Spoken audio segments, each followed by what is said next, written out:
આકાશવાણી ભુજ સમાચાર અશરફ નથવાણી વાંચે છે. નમસ્કાર. કેન્દ્રીય ગૃહ અને સહકાર મંત્રી અમિત શાહ રાજ્યની 3 દિવસીય મુલાકાતે આવી રહ્યા છે. ત્યારે આ પ્રવાસ દરમિયાન તેઓ 29મીએ સરહદી જિલ્લા કચ્છની ખાસ મુલાકાત લેશે, જેમાં આંતરરાષ્ટ્રીય સરહદ પર આવેલા અતિ સંવેદનશીલ અને વ્યૂહાત્મક એવા હરામીનાળા વિસ્તારનું નિરીક્ષણ કરશે.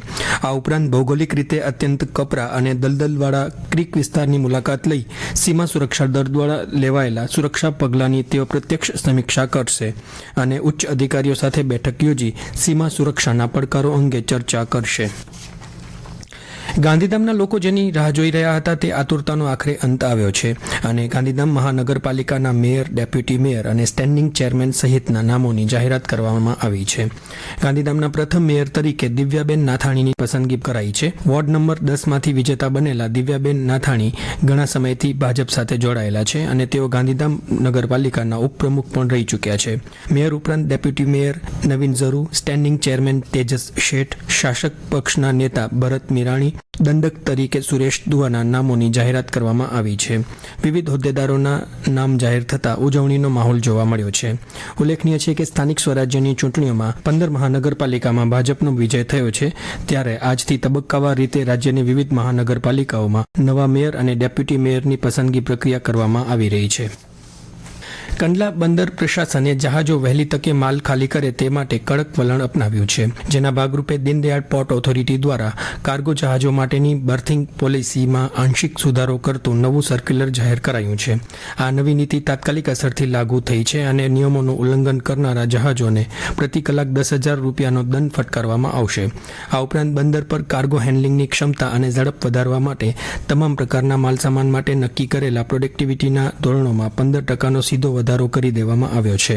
વાહનોને બર્થ આપવા માટે હવે સંપૂર્ણપણે વહેલા તે પહેલાના ધોરણ અપનાવવામાં આવશે. નવી નીતિ મુજબ સરકારી અગ્રતા ધરાવતા ખાતરના જહાજો માટે 2 બર્થ અને ભારતીય દરિયાકાંઠાના જહાજો માટે 1 બર્થ અનામત રહેશે.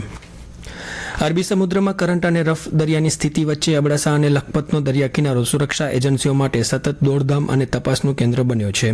ગઈકાલે સુરક્ષા એજન્સીઓની આખો દિવસ ચાલેલી સર્ચ ઓપરેશનની કવાયતમાં વહેલી સવારે એક સેટેલાઇટ ફોન અને મોડી સાંજે માદક પદાર્થના વધુ 11 પેકેટ્સ મળી આવ્યા છે. સિંધોડી મોટી દરિયા કિનારા પર naval intelligence unit, state IB, SOG અને મરીન પોલીસ દ્વારા આ સંયુક્ત સર્ચ હાથ ધરાયું હતું. આ દરમિયાન કિનારા પરથી એક સિગ્નલ સેટેલાઇટ બિનવારસી હાલતમાં મળી આવ્યો હતો.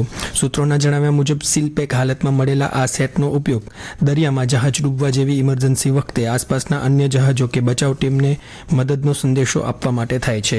સુરક્ષા એજન્સીઓએ આ સેટ ક્યાંથી આવ્યો તે અંગે ઊંડાણપૂર્વક તપાસ હાથ ધરી છે. બીજી તરફ ગઈ સાંજે લખપત તાલુકાના મેડી બેટના દરિયા કિનારે પણ બીએસએફની પેટ્રોલિંગ પાર્ટીને સઘન સર્ચ દરમિયાન શંકાસ્પદ માદક પદાર્થના વધુ 11 પેકેટ શોધવામાં સફળતા મળી હતી.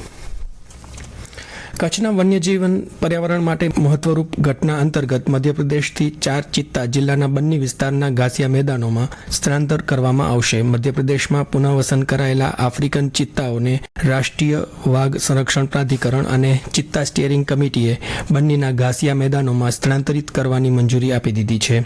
ઉલ્લેખનીય છે કે બન્ની વિસ્તારમાં ચિત્તાઓ માટે 600 હેક્ટર વિસ્તારમાં વિશેષ ફેન્સિંગ કરવામાં આવી રહી છે. તો અહીં soft release enclosure, quarantine zone, medical support system અને ટ્રેકિંગ નેટવર્કની સુવિધાઓ વિકસાવવામાં આવી રહી છે.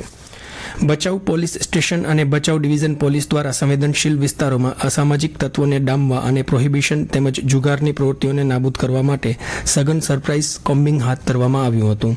આ કાર્યવાહીમાં પોલીસ ઇન્સ્પેક્ટર, પીએસઆઈ અને 47 પોલીસ કર્મચારીઓ સહિત કુલ 49 સભ્યોની ટીમે ભચાઉ, રાપર, સામખિયાળી, લાકડિયા, આડેસર અને ગાગોદર પોલીસ સ્ટેશનોના સ્ટાફ સાથે મળીને તપાસ હાથ ધરી હતી. કોમ્બિંગ દરમિયાન 256 વાહનોની તપાસ કરવામાં આવી, જેમાં 17 વાહનો ડિટેન કરાયા અને કુલ 17,000 સ્થળ પર દંડ વસૂલવામાં આવ્યો હતો. તેમજ પ્રોહિબિશનના 9 કેસ, જીપી એક્ટના 60 કેસ અને એમવી એક્ટના 2 કેસ નોંધાયા હતા. આ ઉપરાંત 42 શંકાસ્પદ ઇસમોની ચકાસણી કરવામાં આવી હતી.